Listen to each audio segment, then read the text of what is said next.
From the center of the universe, now in its 7th season covering your 19-time Grey Cup champion Toronto Argonauts, it's the X's and Argos podcast with Argos color analyst Ben Grant and Coach JB. Welcome to the X's and Argos pregame walkthrough, brought to you by Something in the Water Brewing. My name's Ben Grant, joined as always by JB, and we're here to get you set for Toronto's annual trip out to BC, which hasn't always been kind to the Argos, but this time their playoff lives hang in the balance.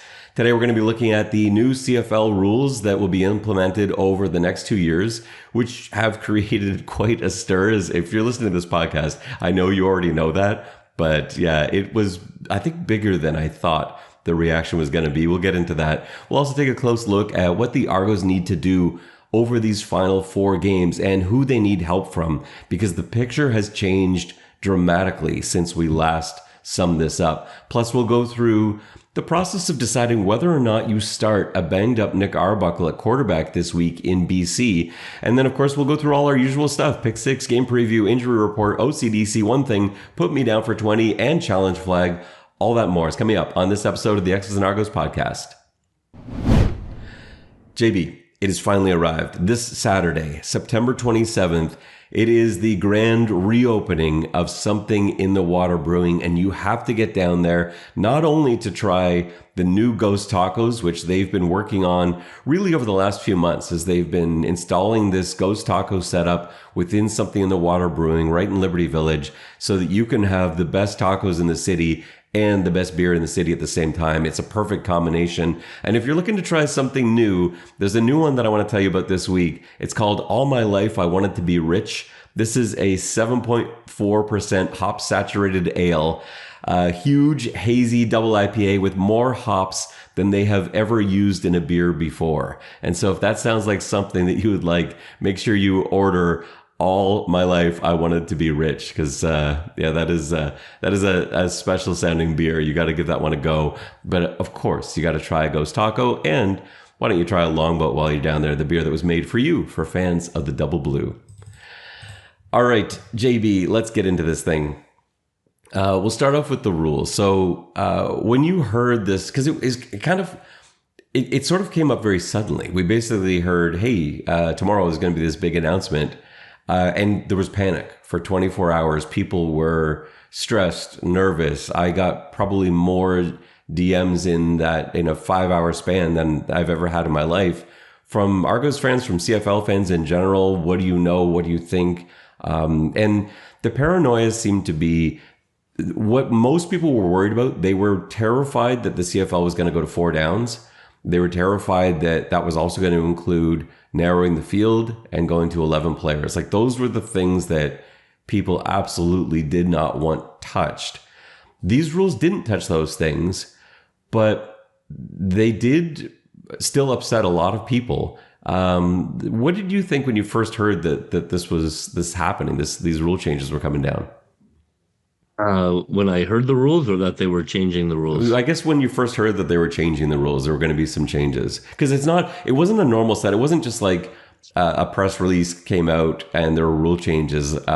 This was a media event at Hotel X in Toronto with the commissioner, who hasn't said very much over his first 5 months. And suddenly he's calling this major event. It sounded, and really was, quite a big announcement. So when you heard there were going to be changes, what did you immediately think? I would say my natural instinct is to not be excited about changes. There are certainly things I would change given the opportunity, but I'm always pretty hesitant about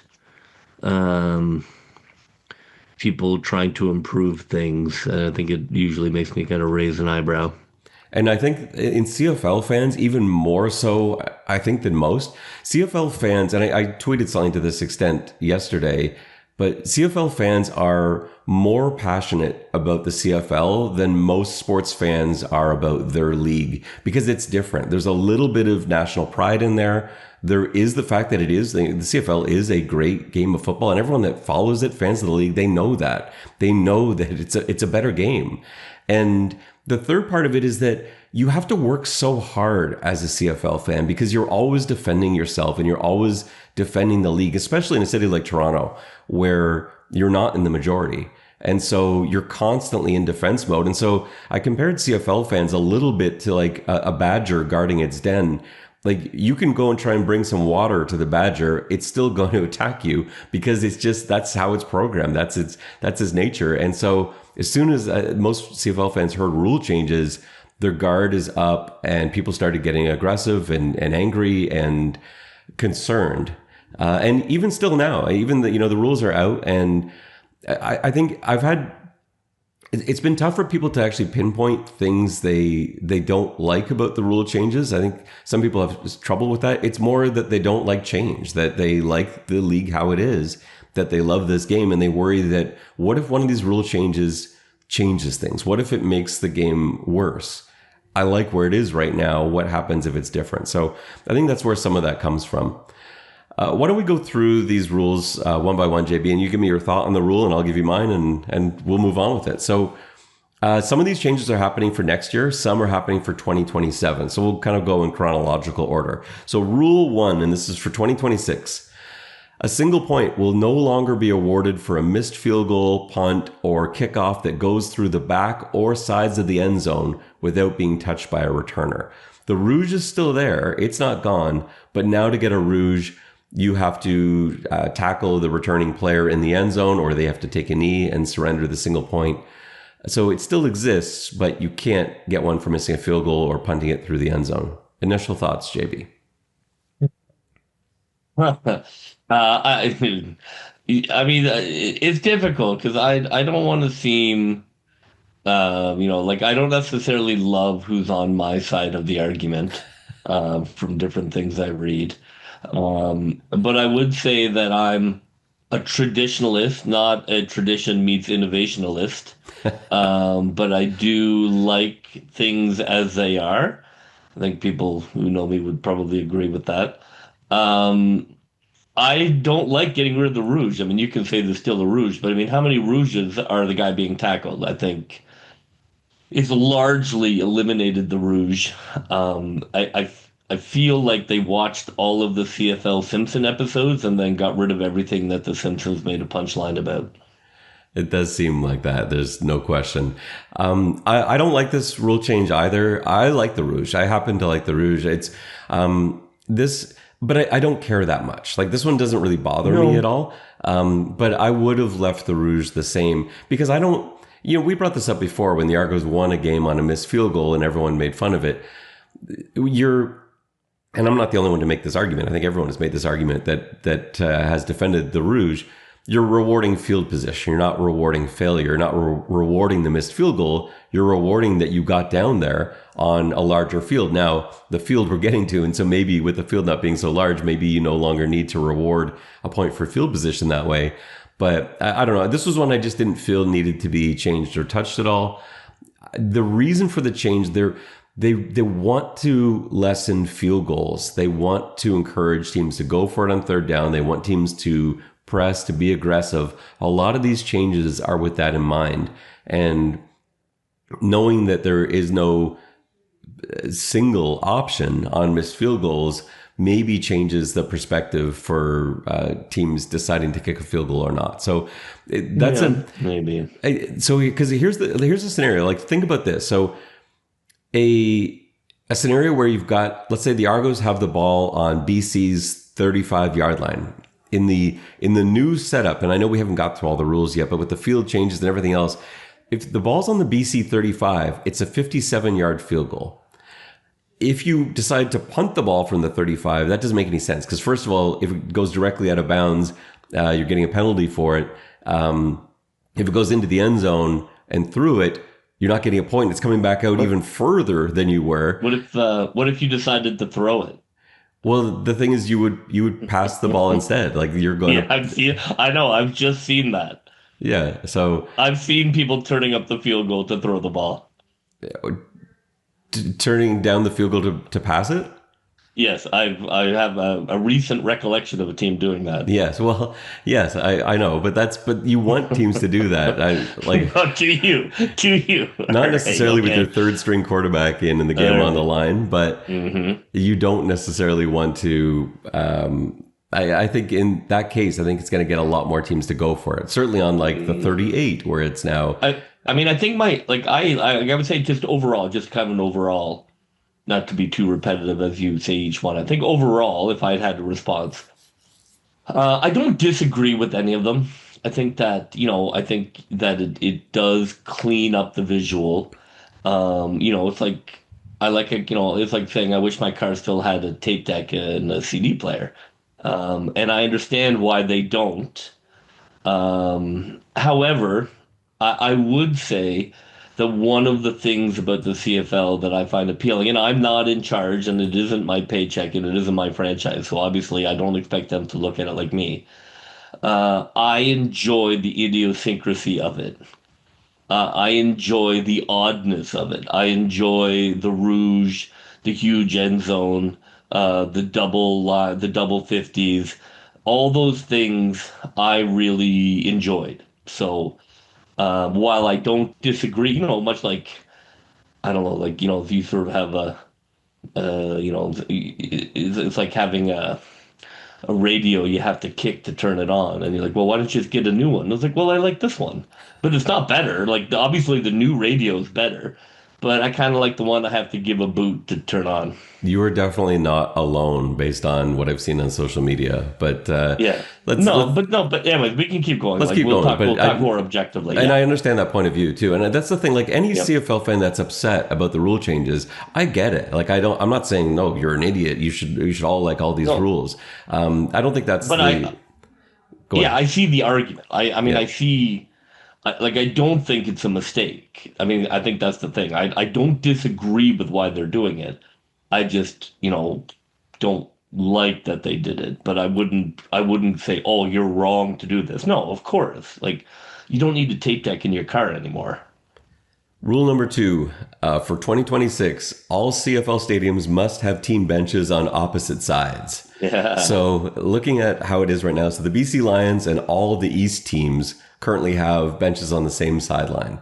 So that means, well, like we saw with the Elks game, fights, conflict. But aside from that, it is a long way to run for teams defending the goal line. Like those quarterback sneaks from first and goal for the one, and you got to send like your 3 heaviest guys, and they now have to run like 80 yards from your bench down to the opposite goal line. There's some practical reasons there too for having it, but I think it's mostly just to separate the teams. Like you don't want the benches chirping at each other with only 15 yards of space separating them. You want them to be on opposite sides. It just makes sense. And all the West teams except BC do that already. And you avoid conflicts that way. So like to me, this was a no-brainer. I don't know why it wasn't like this already. This one probably should have been done years ago. Yeah, that's an easy cleanup. Agreed. I think that it makes logical sense not to have that. Rule number 3 for 2026: the play clock will now be 35 seconds and start immediately at the conclusion of the previous play. Now, I want to detail this in case you don't know what the current play clock is. The current play clock is 20, but it's really misleading. When we have this 20-second play clock, people like to say, well, it's so much faster than the NFL with their 40-second play clock. Ours is 20. The reality is 20 is a myth. It's not real. Because the play clock doesn't start until the referees place the ball and blow it in. I went back this week through 4 different games to time placements of balls, whistling the play in both regulation time and in those last sort of 3 minutes. And I'll talk about that in a second. There were times where it's 30 seconds that go by before the referee blows the whistle in. 30 seconds elapsed. So really, it was like a 50-second play clock sometimes. Sometimes it was much faster than that. Sometimes they're snapping the ball within 28, 29 seconds. But the 20 thing was a bit of a myth. So shortening to 35, it actually will be faster. There's no question about that, because on average, we're into the 40s right now. And now you have no choice. You got to snap that ball 35 seconds after that previous play ends. There's going to be a rush to do that, especially when it comes to special teams, especially when it comes to field goals, etc. You're going to have to be on the ball and make sure you hustle. So we're going to get probably 10 to 15 more plays per game with the play clock like this. Now, the last 3 minutes, this was the part that I was really worried about it initially, because I hate the last 2 minutes of an NFL game. Hate it. I hate that if no one's got timeouts left, all you got to do is get to the 2-minute warning in the NFL and you can take knees for the rest of the game. That is the worst. And when I looked at the 35-second play clock, I'm like, well, hang on a second. Does that mean that if you run for a first down and they don't have timeouts left, with 145, you could just start taking knees, because that's 35, 35, 35. The truth is no, it's actually not. And so it was Chris Edwards from TSN was the first one to kind of clue me in on this. And when I started looking at it, it is still a 35-second play clock, but the game clock is not going to start until it's blown in. So it's still going to be the pro clock last 3 minutes. But what will happen is it takes right now in the last 3 minutes, and this is me going back to the last 4 games and timing them. In the last 3 minutes of games, it takes on average referees 16 seconds to place the ball and blow it in. And so with the 35-second play clock, it'll actually be 19 seconds of game time on average that go by. So really, there's not any change at all. So you're still going to only burn up 20 seconds per down in those last 3 minutes. So the final 3 minutes really will remain unchanged. If anything, I think it'll be the other way. I think it may be teams trying to run off the clock that get upset, especially if defenses get really good at stalling the officials in terms of getting that ball placed and the play blown in. I think that's where you might see a difference. But JB, what's your thought on this 35-second clock speeding up the game? Yeah, I don't think it will. It has to. It's okay. It can't not speed up the game. Right now, it's taking 45 seconds. Yeah, it's okay. It's okay. I mean, I guess people really wanted more time count violation penalties in their life. So that's not going to be the result. Nobody loves time count penalties more than me. So, so we have that. I think that it's one of the things, obviously time count happens a lot in the NFL. They have more timeouts. I mean, I think it's a kind of a tricky one to do with the current number of timeouts, because you are going, even NFL teams probably twice a game have to take a timeout instead of a time count violation. So I do think it is hard to keep the same number of timeouts and not, I think that will be a hard adjustment. So I am curious to see how that goes. I wonder if the rules committee might look at doing something about that. I do agree. I wouldn't be opposed to adding a timeout, a third timeout, because it's so few. Like 2 per game is not a lot of timeouts. So well, you don't need, if you never need a timeout to prevent a time violation, that's okay. Where in fact in the NFL, at least, I'd love to see the statistics, but I would bet half of the timeouts are called because they're about to have a time count. But I would change that for the sake of adding 10 more football plays per game. I love that idea. It could be more too, but it's just sort of my conservative estimate. I think it's going to be about 10. Okay. I don't mind having, a few more, there is some loosey-goosey aspects to the CFL that, that I like, but I can see why the people in charge want to tighten it up and have it be a little more formal. So I can get behind that. Well, because teams like Winnipeg is so good at not during the last 3 minutes. During regular play, when they want to slow a game down, they have it is an art. It's sometimes a minute between those plays when they're substituting players, guys are coming in and out, refs are waiting to spot the ball. They do it extremely well. That is a sharp team that has clearly spent some time going over it. It's clearly, I think, the most impactful change in terms of teams preparing, coaches preparing, adjusting. It's the one that kind of, I think, probably glazes most people's eyes when you talk about time count and time and stopwatches and referees. But I do think it is the most radical of all the changes. And then finally we get to the last 2, which are 2027 changes. And these are the ones that I think have most people upset. I still think most people are in favor of these changes, but if there are two rules that people are more hesitant with, it's these last two. So rule number 1 for 2027, or 4 overall, the goalposts will be moved to the back of the end zone. I want to weigh in first, JB. I have been waiting for this for decades. I've been complaining about uprights on the goal line for years. I hated it as a player. I hate it as a coach. It takes away the most important part of the field.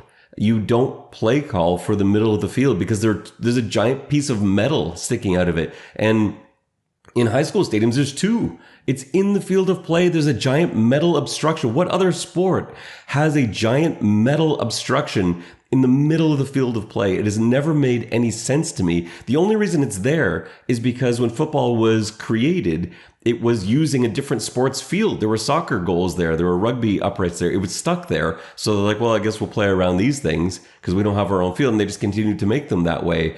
The NFL realized in 1974, I think it was, they realized that it took them a long time too. Like 1974, we've been playing football now for like 100 years. And suddenly it took a Super Bowl, a pass actually going off the upright that could have swung the Super Bowl in the other direction, ends up hitting the upright, and they're like, why are these things here anyway? Why don't we move them to the back? Which makes more sense.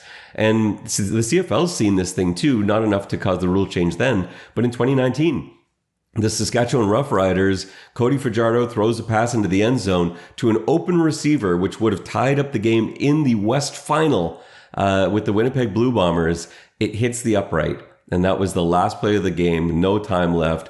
And so the Saskatchewan Roughriders did not go to the Grey Cup because they hit the upright with a pass. Yeah. And Winnipeg won their Grey Cup that year. I know. Well, look, I mean, I think that's hilarious and I think it should stay. But it's dangerous too. Like, you're a safety guy. Do you like the idea of there being a metal post that goes into the ground, being in the middle of where players are running by at full speed? People have been pretty good at avoiding it. I don't disagree. I mean, I see the argument behind it. I kind of, again, I've said this. I kind of like the slightly chaotic, idiosyncratic, not entirely logical CFL. So, if we want to make it I like the kind of Hawaiian shirt CFL, but I get it. We want to wear a nice suit. Who doesn't love a nice suit? But like, if you were creating the game of football now and you're like, well, where should we put these uprights? Would you be like, well, why don't we put them in the middle of the field? Right. I mean, I understand the logic behind it. I just liked... I like that it defied logic. I mean, I can't lie. I like that it didn't really make a lot of sense. That was fine by me. There was a charm to it. I agree. Like, again, I've loved the CFL my whole life. I still think it is the best version of football. But I'm not trying to grow the league. I don't. Right. I'm not trying to, chase a large white mammal through the ocean. Rule change number 5 or 2 for 2027. The field will be shortened to 100 yards from 110, and the end zones will shrink from 20 in most cases to 15. The width remains the same. For now. For now, don't even start that conversation. We're not going to narrow fields, 4 downs, 11 players. So the shortening let's start with the end zones. So the end zones aren't uniform right now, and I think that was part of the issue. You got at BMO Field, the end zones are 18 yards long. In Montreal, the end zones don't have corners. In BMO Field, their end zones are 2 different surfaces because the field doesn't fit. A CFL field doesn't fit in a soccer stadium. That's a problem. And I think, to me, Rule 5 is the biggest, most important rule to me personally. And I have problems with it, but I understand the greater good here. And I think that goes along with shortening the field as well. So the field goes from 110 to 100 yards. I absolutely hate that we're losing the 55. It means nothing in terms of gameplay, and really, I feel silly complaining about it. I liked having a 55-yard line or a C in the middle of the field. I liked having 250s. I did think that was cool. I thought that was unique, and I'm really going to miss that. Now, not logically. In terms of the game, that doesn't matter to me. I don't care about the noticeable impact is negligible, but I liked the visual of that. What's your reflection on the field size changes? Uh, hmm. Yeah, it makes sense. I mean, it probably makes getting a franchise in Halifax a little bit easier. Um, it certainly makes them fit in BMO smoother. Um, I don't mind, it's fine. I think obviously you have to make the end zone smaller if you're putting the uprights at the back. Otherwise, you're essentially eliminating field goal kicking. So you had to move it in. So I think those two rules are directly related to each other. Um, and visually, I understand it will be a more polished view, and it will, at glance make the game look more similar to American professional and American college football. If you're just glancing at a television, there will be less that stands out in terms of the appearance of the game. The game is clearly, I'm not getting conspiratorial here. I think objectively, the game will clearly look more like American football while watching it on TV. So I think that that's fine. And I mean, I would use my brother as an example. So my brother is, occasionally talks about being our East Coast Halifax correspondent, but is not a big CFL watcher. He is a big football watcher, but he does not watch the CFL. And he loved all the changes because he thought all of the things that they changed were goofy. So they certainly have gone down the list of things that people find goofy. No, so I think that's where I would come down. I think the biggest part of this, and you touched on it, the idea of a team in Halifax. I don't know that dream is still alive. I'm going to keep it alive personally as long as I can. I would love more than anything else for there to be a 10th team in Halifax. But I do think. So let me finish my thought, and then I'll go to you on this. Yeah. So. Yep.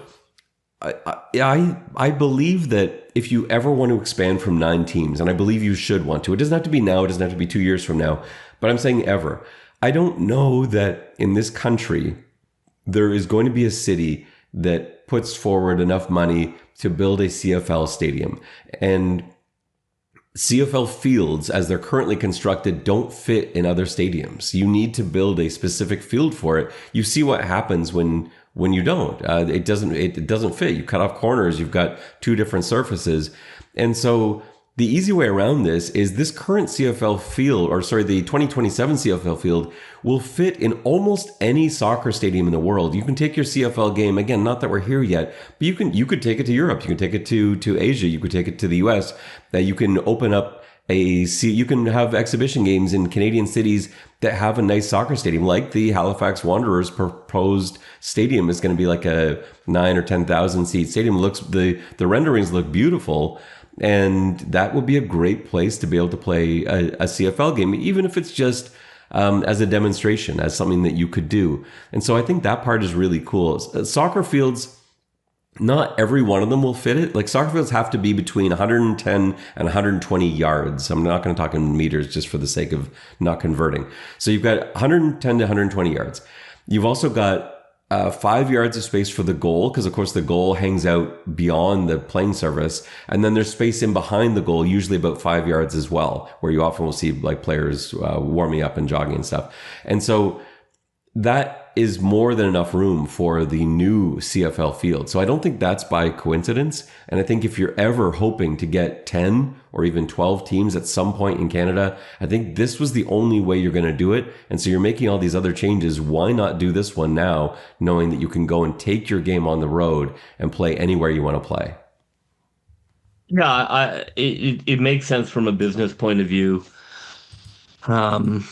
And yeah, I don't object to it. I mean, the end zones were too big. I mean, even my love of idiosyncrasies has a limit. And I felt the end zones were too big. So yeah, I can get on board with this change. And if it helps aid a potential team in Halifax, then all the better. All right, let's take a look at the Argos road to the playoffs here, JB. This is a pretty quick one, honestly, and it's not an overly positive one. when I started doing the math and looking through the last 4 games of the season for the Argos and the last 5 weeks of the season for the rest of the CFL, it's pretty clear to me the Argos have to win out. They don't mathematically. Like mathematically, they can go 3-1 and have a chance at making the playoffs. I'm telling you though, it is really slim. They've basically got to win all 4 games. So here's how we're doing this. We're looking at BC, Winnipeg, Calgary, Montreal. Like those are the 4 teams that Toronto has any kind of shot of catching. Now, Montreal and Calgary are out there. They would need to gain 3 games on both of those teams. And I'm talking about the West teams just because of the crossover rule. So that's why I'm mentioning BC, Calgary, Winnipeg. But that's most likely the path. They're most likely going to have to beat one of those 3 West teams because the odds of them catching Montreal are so slim. So we'll look at the Montreal one first and you'll see why. So Montreal, they've got their 4 games left. And remember, Toronto has to be 3 games better than them over the 4-game stretch. So it means Toronto needs to go 4-0. Montreal would need to go 1-3 for Toronto to catch them for second place. Montreal is home to Calgary this week with a very banged up Stamps team, home to Ottawa, and then at Edmonton. Those are their games. And they're just not going to win only one of those games. It's not going to happen. And so I'm almost ready to cross that one off. Calgary, very similar situation. They're falling apart right now. Calgary does not look good, but they've got 5 games left, and you would need to catch up 3 games on them. And so again, you're asking Calgary to lose basically 4 of those 5 games at Montreal, at BC, at Hamilton, home to Toronto, at Edmonton. Another series of events that I think are just going to be very difficult to have Montreal or Calgary, even with their banged up team, not come out on top of one of those. So I'm almost ready to cross that one off too. So really it's down to BC and Winnipeg for the crossover. And here's where we got to take a close look. So let's start with Winnipeg. You need to be 2 games better than Winnipeg to make a playoff spot. So the Argos go 4-0. Winnipeg's got to lose 2 of the following. Winnipeg has not been on fire this year. They're home to Hamilton this week. They're at Edmonton, home to Saskatchewan, home to Montreal. That is a possibility. I could completely see Winnipeg going 2-2 in that stretch, even 1-3, depending on how it goes. Edmonton, for whatever reason, plays Winnipeg really well. And it's not Edmonton's last game of the season when they're already thinking about the offseason and stuff like that. So I think there's a chance there. I think this week, Hamilton's got a really good chance to beat them. I think Saskatchewan's got a good chance to beat them. And I think Montreal can beat Winnipeg too. So the idea of that team losing 2, I think is fully in play. And then lastly, BC, there's a shot here as well. Home to Toronto this week. Obviously, if Toronto's going 4-0, then that means BC loses this game. Then they've got to lose 1 more of the remaining 3. They're home to Calgary, home to Edmonton, and then at Saskatchewan. And you're asking then BC to win 3 straight games, which they have not done all season long. They do not have a 3-game winning streak this year. Now, we're also asking Toronto to win 4 straight, and they do not have a 4-game winning streak this year. But they do have a 3-game winning streak. So I think both of those paths are possible. But you can see why Toronto needs to win out with these paths. It looks pretty dire at this point. But it starts with 1 game at a time, and it starts with the Argos needing to win in BC. There's no option. Like, if they don't win this game in BC, are you ready at that point, JB, to say that's basically it?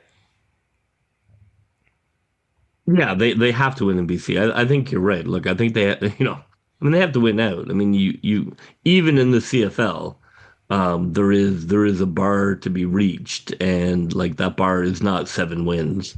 They need 9 wins to make the playoffs. They're just not going to be able to make it otherwise. So, yeah, I mean, it's unfortunate because the last, obviously last game is tough to not come up with the win there. So like they have thrown away so many wins where like legitimately they are a good enough team to be in the mix for the number 2 spot in the East. And, unfortunately, you just can't throw away the number of games they had this year. And now they're really up against it. So, yeah, It's a long shot. I think going to BC and winning in BC, where BC absolutely needs to win that game, is a great litmus test. If you're able to win that, then I don't think there's any game in the CFL that you should not be feel confident you can win. So, I think if they win it, then they're good enough to make the playoffs, and if they don't, then it's okay. It was all for naught, anyways. And it's not like Toronto's schedule is easy. It starts with at BC, then it's home against Hamilton, then at Calgary, at Saskatchewan. And they have a bye the last week of the season, so it's not like Saskatchewan's going to be resting a lot of guys, or Calgary for that matter. So No, those are not, that's not an easy four. Yeah. No, I mean they have unfortunately put themselves in this situation, and it is not an encouraging um, setup. If you look at the teams they have left to play, and the fact that they have to win every game, but like as every coach will say, you start with the game in front of you. So let's see how BC goes, and then we can eulogize if needed, or be excited about it, because the city may need it, because it looks like the Toronto Blue Jays are disintegrating before our eyes. 1-0 this week. That's what they had to think about. And just last thing on that, they haven't got any help either, and that's what's changed. I thought a few weeks ago when we last did this, it really looked like 8 would get you into the playoffs almost for sure. But nothing has gone right, including like Winnipeg. How did Winnipeg win a game last week with 3 completed passes? They completed 3 passes the whole game, and they won easily against Ottawa. Like that stuff like that has happened all year. Every time Toronto needs a favor, nobody has been able to help out. Montreal scraped by with a couple of wins they had no business getting. BC, Winnipeg, you name it. Like the BC win in Montreal earlier this year. Like what? Well, how did that happen? It just feels like it just has not been falling the Argos' way. But here we are with 4 games left, and there is still a chance. Let's talk about Nick Arbuckle. So we weren't expecting to see Arbuckle at all this week, and possibly even next week. We were initially told this is probably going to be 2-3 games. He's missed 1 game. He was out of practice yesterday, was limited, and I think it was David Morsuti that had talked to Coach Dinwiddie, who was really encouraged by Arbuckle's mobility. Just didn't think he was going to be able to move at all that quickly, and he did. And he was limited again in practice today, and they've now listed him as available. Now, we don't get depth charts yet. Those will be coming out tomorrow. But at this stage, if Arbuckle's like 75%, you've seen Jared Dagey play, you've seen Arbuckle play all season. If Arbuckle's 75%, do you, JB, send him out there and start Nick Arbuckle? Uh, yeah, I mean, I didn't think Diggy was that bad. I'm not crazy about not starting 100% Arbuckle.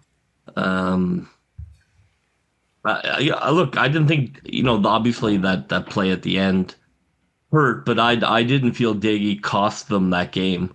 I think there were at least 5 other things I would point to before I would point to the quarterback. I would, I know they feel it's a must win. Uh, I don't know.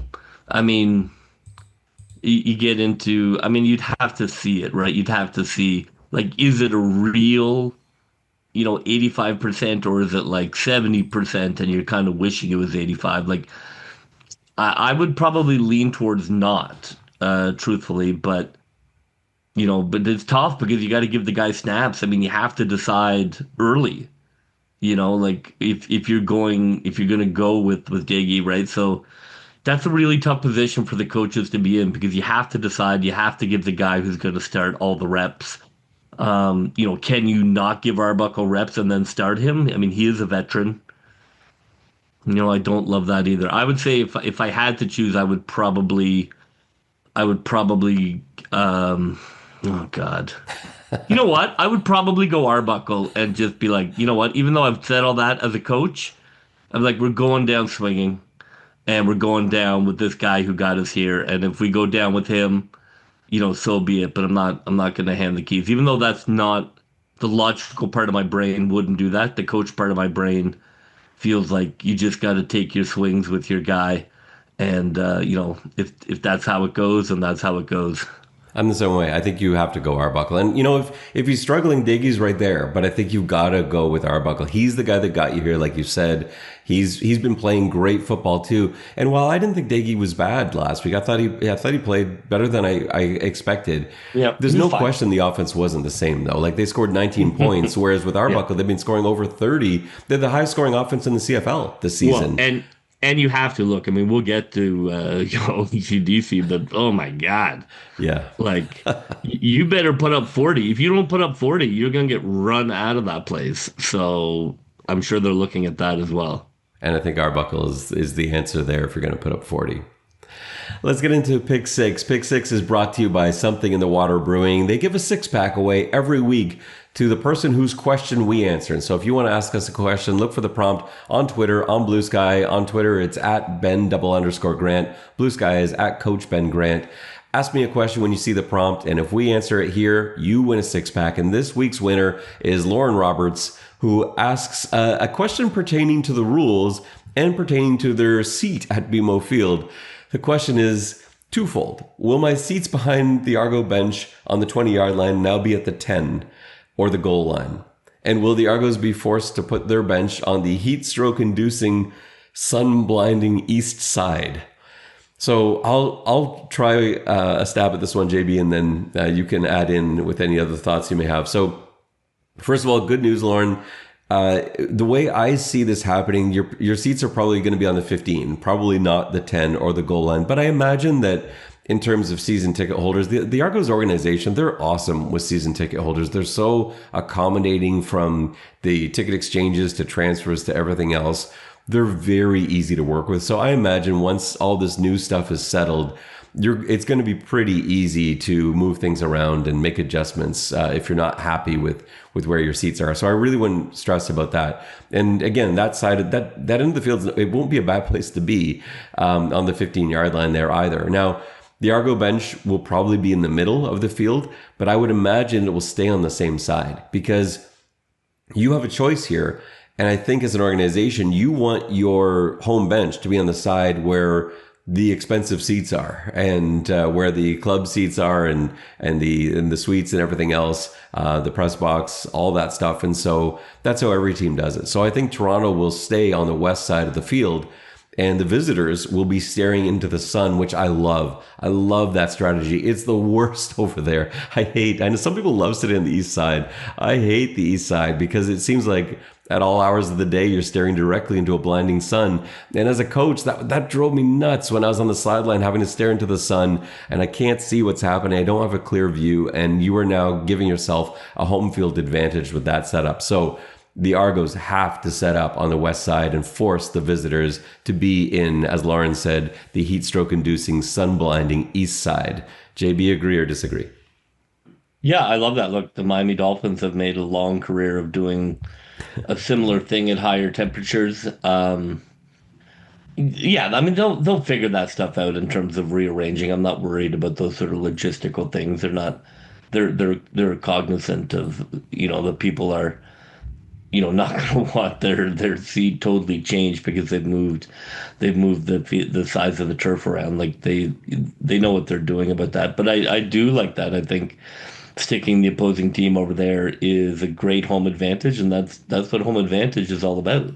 Yeah, no, I see it that way too, and I love anything. I love the psychological stuff, like that kind of stuff. I think is fantastic. So I'm excited about visiting teams at BMO Field, staring into the sun for 3 hours. Let's get into this injury report, JB. The Argos injury report looks small, short, but let's keep in mind there are 13 players on the 6-game injured list, so that's why it doesn't appear to be as long as some other teams. Players available: Nick Arbuckle and Brandon Kemp, offensive lineman, left tackle.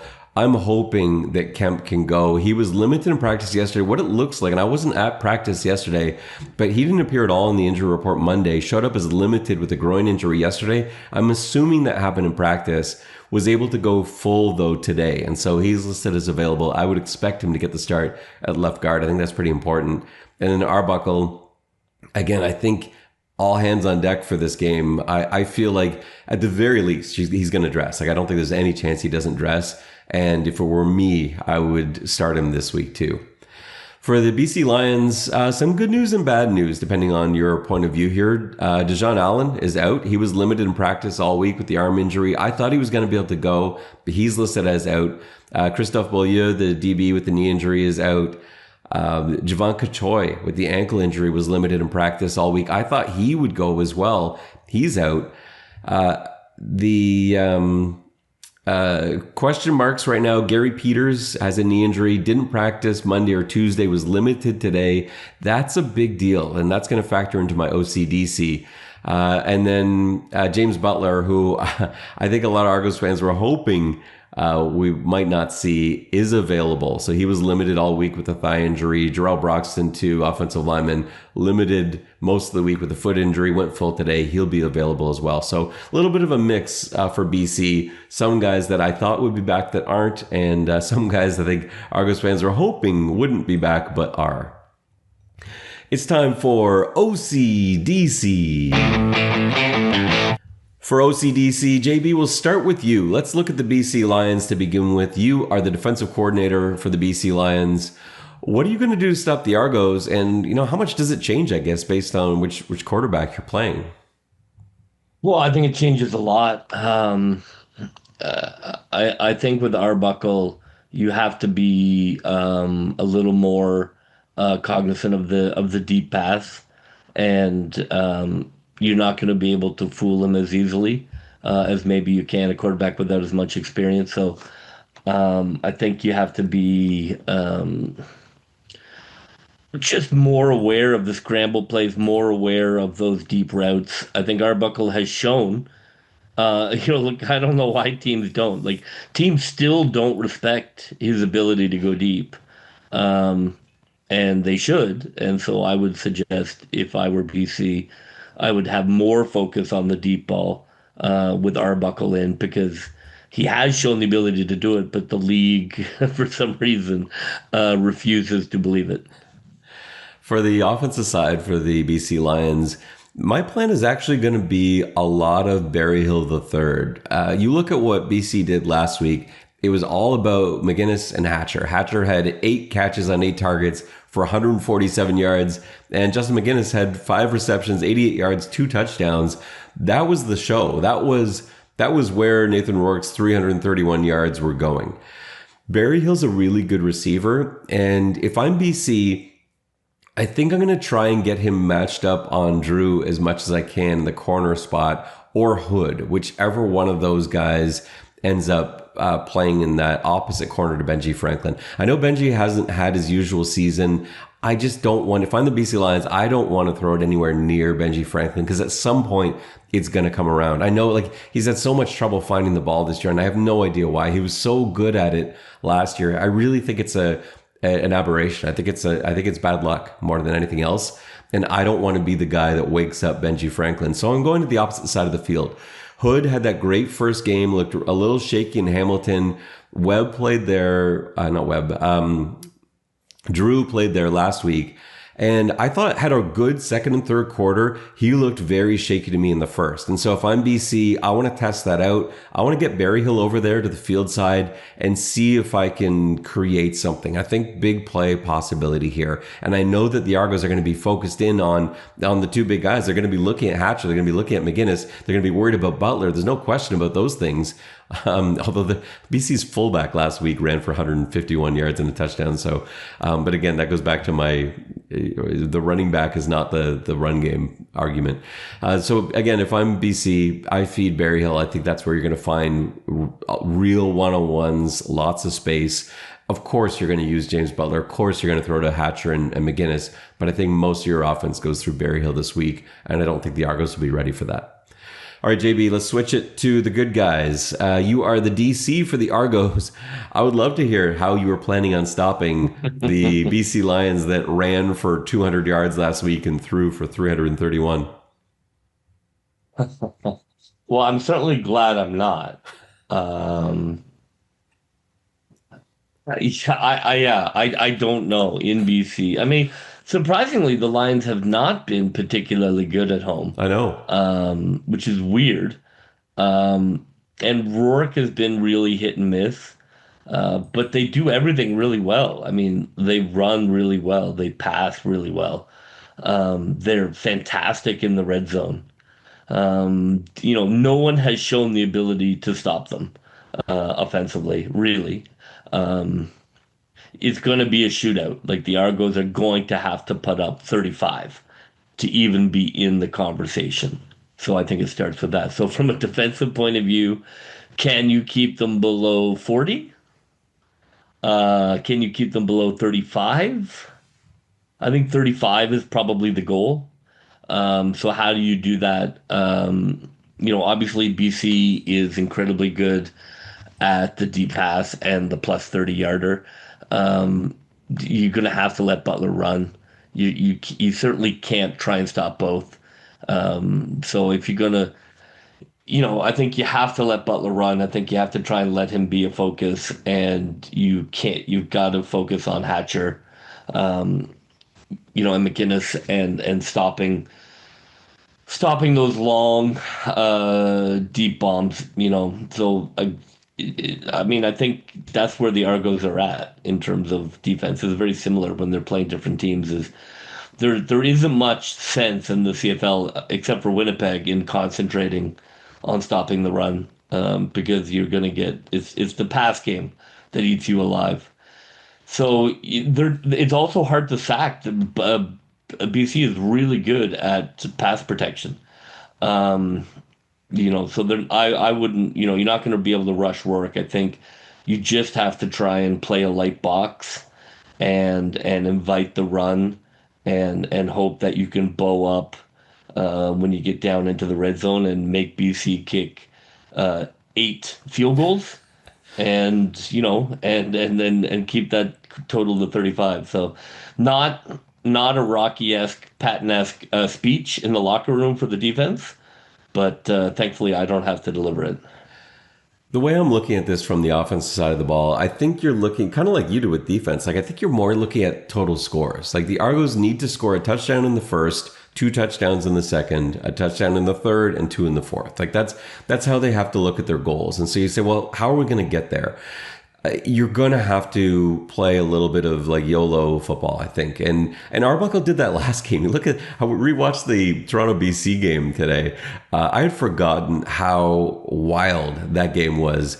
Some of the passes Arbuckle connected on, they weren't necessarily there, but his receivers made plays. And I think you have to let your receivers make plays in this game. Arbuckle threw for 443 yards last time, 3 touchdowns. He was on fire. And Spencer Brown ran for 85. Like the offense was going. That's the thing. Like this BC defense, they will give you yards. You can take advantage of them. They can get lost in space. They're hit and miss. Like sometimes they're great at stopping the run and sometimes they can't at all. You don't know what BC team is going to show up on any given week. And I just think you have to be aggressive. I think you're going to have to go for it on some questionable third down situations.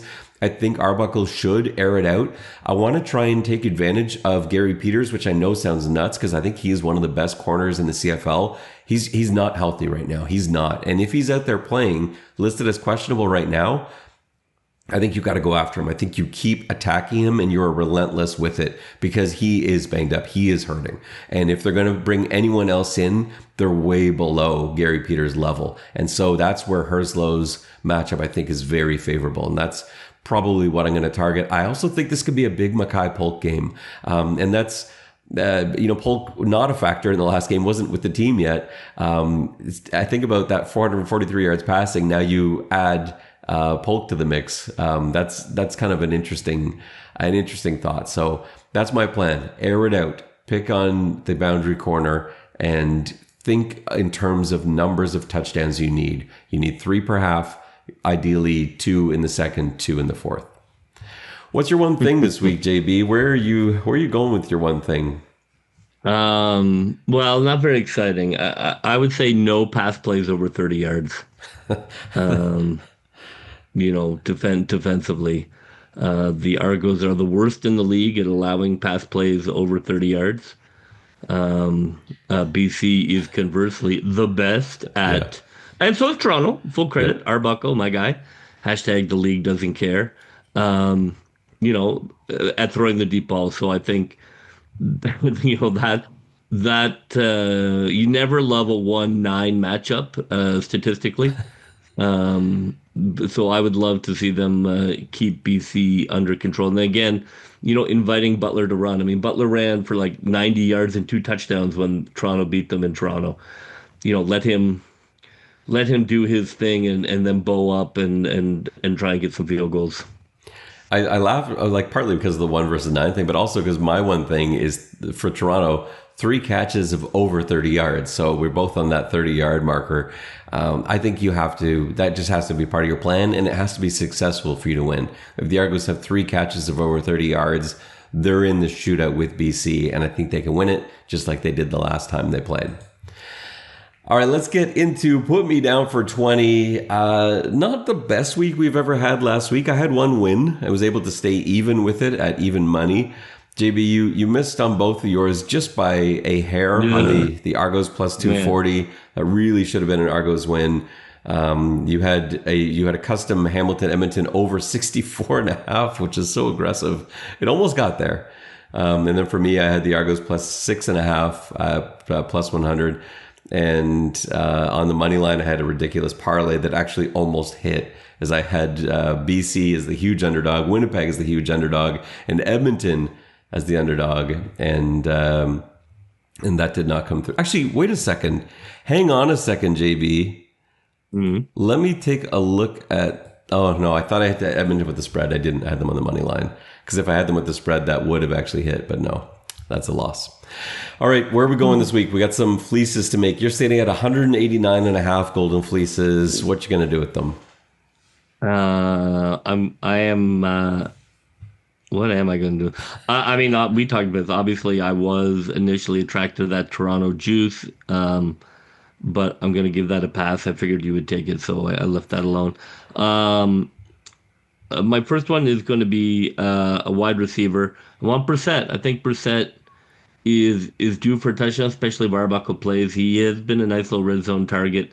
I have Brissett at plus 340, which I think is decent juice for a guy that is underrated. Like, he would definitely be on my underrated list. I think he's a really valuable player for the Argos. So plus 340 for Brissett. And I cannot quit those overs, despite the book not, the hypothetical book not enjoying overs. So there's not a lot of juice unless you go really high.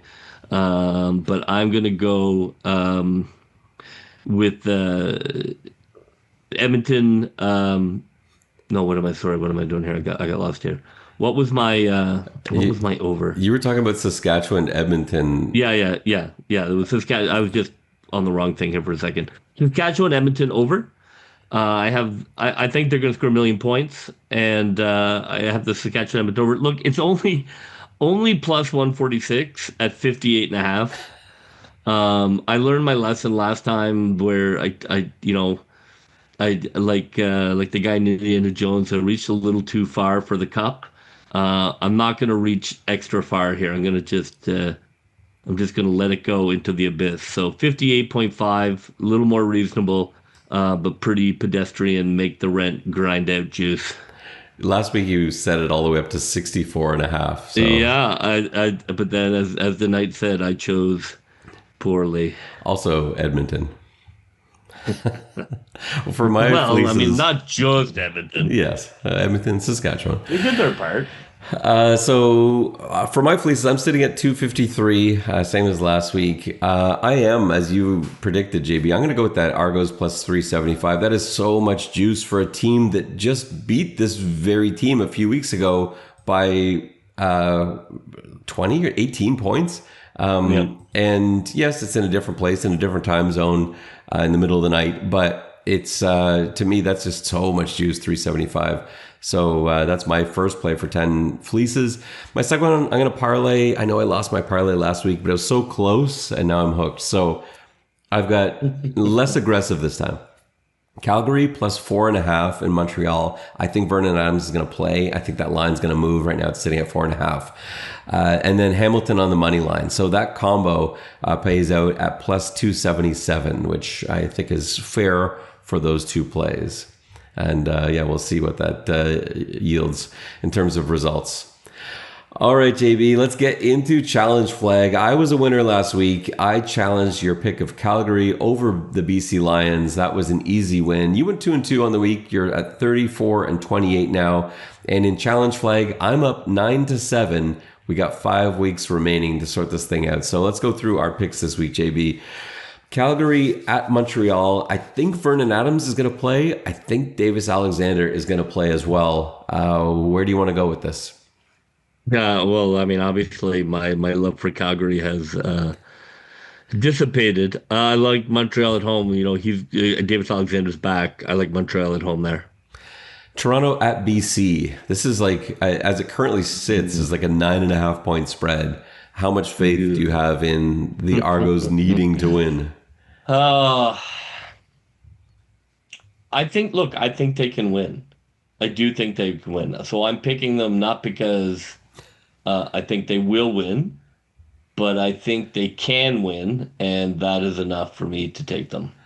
Hamilton at Winnipeg.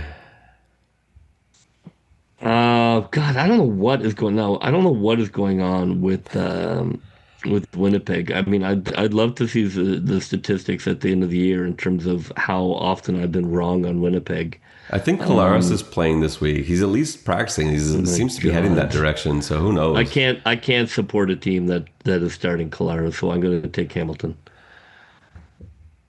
All right, and then Saskatchewan at Edmonton. The shootout. The shootout. 64-point shootout.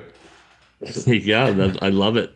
I like Saskatchewan there, but I like Saskatchewan 38-34. All right. This is, I have to hedge to play the way I want to play here. I don't believe in Calgary. I do believe in Toronto. I think I'm going to have to throw my challenge flag on Hamilton, Winnipeg. Look, with Strevler and 3 completed passes, the Winnipeg Blue Bombers were able to coast to a win last week. They just find a way, and Winnipeg is still a tough place to play. I do like Hamilton, but I think in terms of throwing a challenge flag, I think that's the one that makes the most sense for me. So I'm going to challenge you on Winnipeg over Hamilton, and I'll either be almost all the way to the bank, or you'll be within 1 at this time next week. Yeah, I feel good about that. Again, it's very difficult to tell with Winnipeg what is going on. Like you say, they still have the heart of a champion, if you will. But I like Hamilton a lot. I think Hamilton is an entertaining team, and yeah, we'll see how that goes. Friday, September 26th, 10 p.m., Toronto at BC. If you are tuning on the television, why don't you throw the radio on as well? Listen to Mike Hogan and myself on the call on TSN 1050, and you can find it on iHeartRadio. Check my socials. I will retweet or tweet out link to that broadcast. And yeah, you make sure you don't want to miss this one. Get yourself a nap midday. These late games are tough. The 10 p.m. start is not easy on the East teams. But again, that's teams, like we said, exercising their home field advantage where they can. That'll just about do it for us on the pregame walkthrough episode of the X's and Argos podcast. For JB, this is Ben Grant saying so long, and may all your pre-snap reads be good ones. I'll see ya.